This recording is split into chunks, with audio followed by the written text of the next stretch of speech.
the colors that are available. The red door has a green and a blue door. The blue door, or the blue one, has a pink door. The green one has a blue door. Which one's going to be the hardest to take care of? I believe it would be the pink door. Bloop. Oh, right. Now I need to unpin this because it's going to be in the way of the preview. So now we should be able to roll the red down.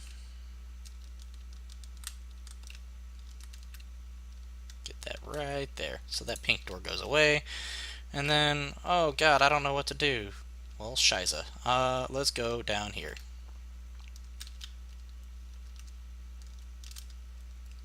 Holy crap, nothing happens. Surprised.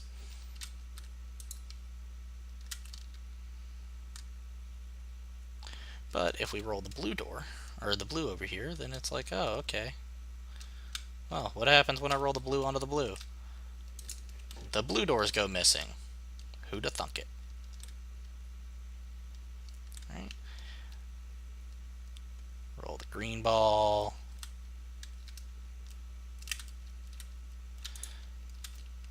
And now we could actually roll the red ball. And boom, that would be victory condition. Now, I'm going to cheat a little bit because we have actually already done the next portion. Open level, rolling ball example map, which is actually a terrible name for an actually a being utilized thing.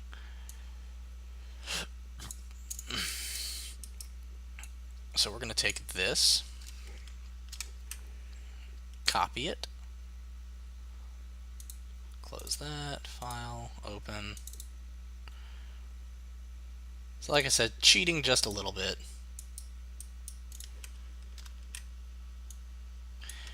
And in this case, because all three of them need to be active, we want to keep all of this, but we really only need to run this when we trigger the red one, because as you can see, the only one that, this one requires you to have the other two blocks active. So I'm going to come over here, create a trigger box, and what this is going to do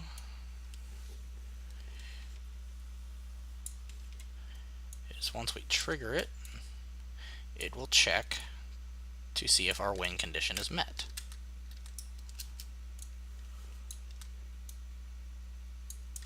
So we got this trigger box, and it covers pretty much the entire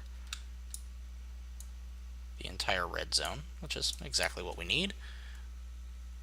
Take that, go to add event, collision, on actor begin overlap. Boop. And all this is going to do is it delays for 2 seconds, gives it a little bit of time. And then it's going to check all of goal A, goal B, and goal C, and check to make sure that there is actually a ball on the goal. If there is, yay, we succeeded. There. It's a little bit more efficient.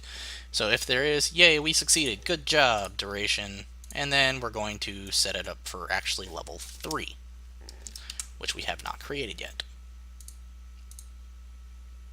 Or level 2, sorry. Compile. So save this, file, new level, go with the default, untitled, save, level _2. Creating that in the maps folder. So we're keeping them all nice and together. Going to open level 1. Actually, let's go ahead and open rolling BP example so we can go through the full thing, make sure it all works. Hit play. Got our 3 lovely spherical devices.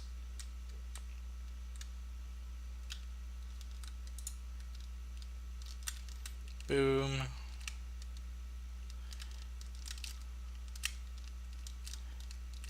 Get that in there. And if you're wondering why the odd shape for the puzzle, it's because I'm actually using physics balls, and they like to roll out of the sphere where I want them. So I'm using that to kind of hold them in place.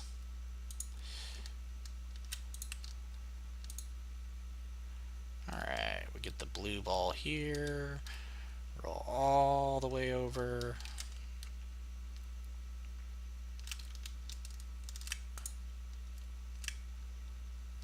Get the green ball, get the red ball.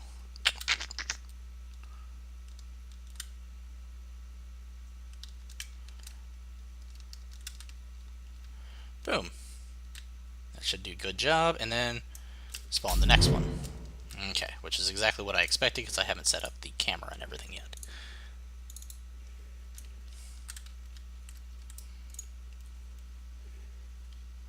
So we're going to grab a camera actor,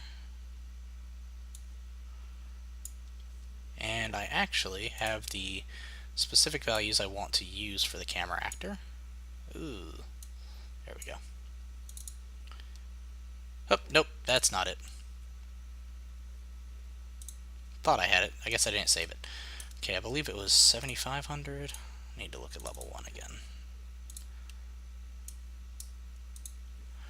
Boom, 7,000. So 1634, 7,000.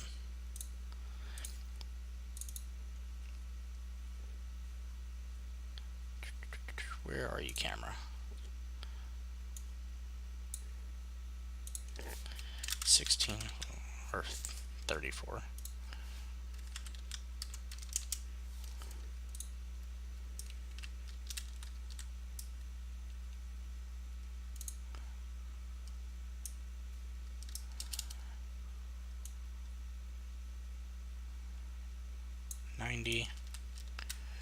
Boom.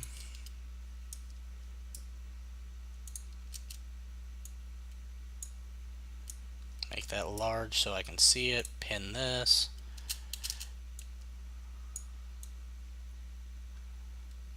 Stretch that out.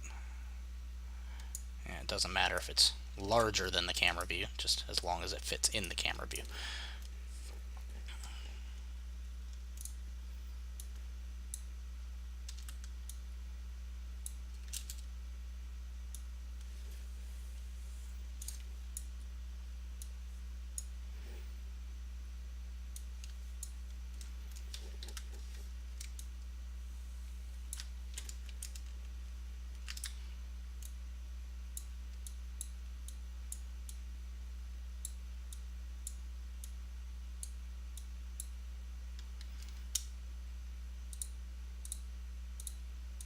Nope.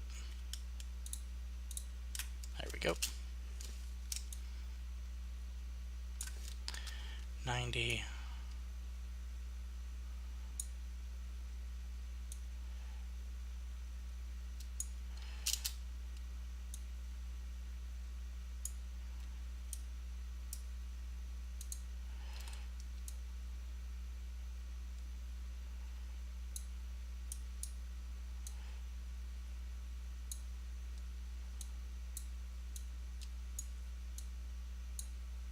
Oops. Wrong one.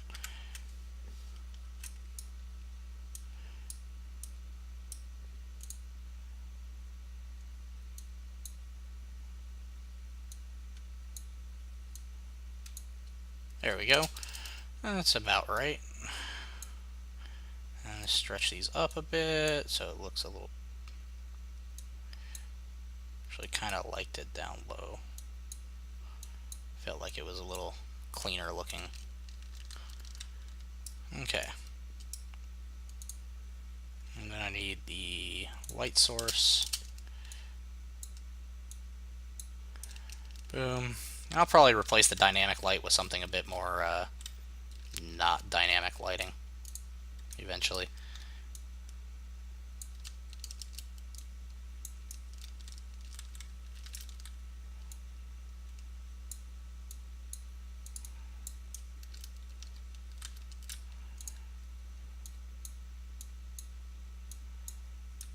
we go. So now we've got level 2 set up. And if we hit play, it goes in, it's like, yay, we've got a ball. Okay.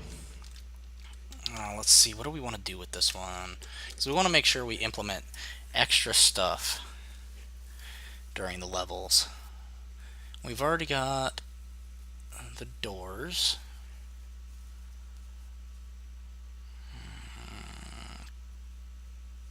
Could try to do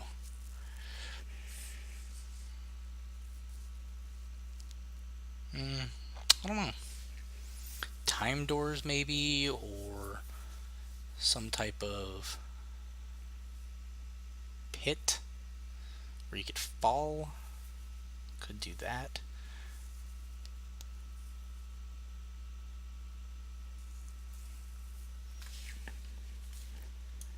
In fact, yeah, that sounds like it'll be fun. Okay, so I'm going to replace this with a box.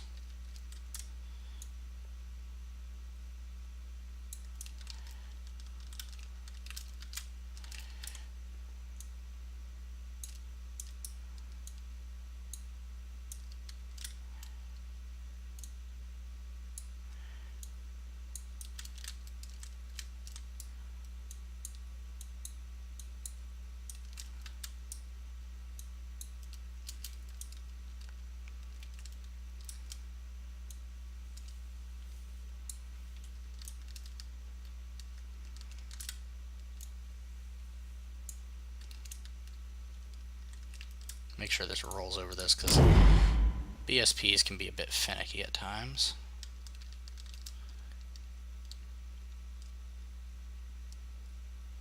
Yay, it works. Okay. Save that. Now let's cut out some holes. So to cut out holes in BSPs is actually really easy.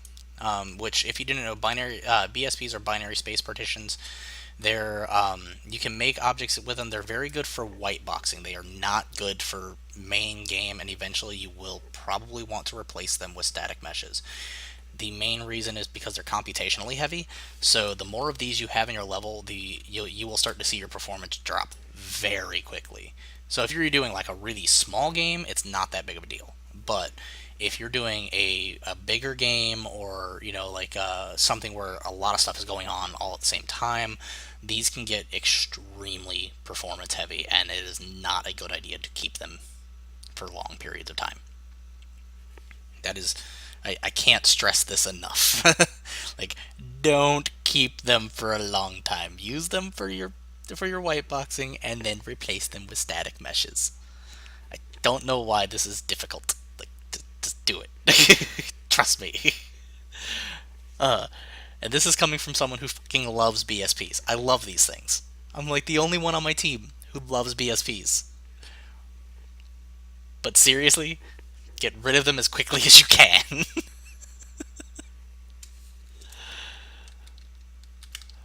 Okay, now that my spiel about this is over, we're going to go ahead and add in a subtractive brush. This is additive, so additives adds into the environment. Subtractive, guess what? It subtracts from the environment. You can see that here. Bloop. As you can see, yes, TK4 is correct, and that's actually something I meant to say. So thank you, TK4.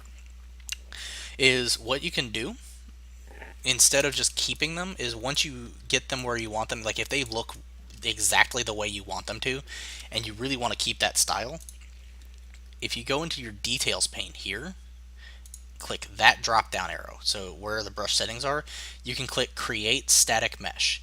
And what this will do is it'll take the BSP, and I believe it actually takes all of the any subtractive brushes into account.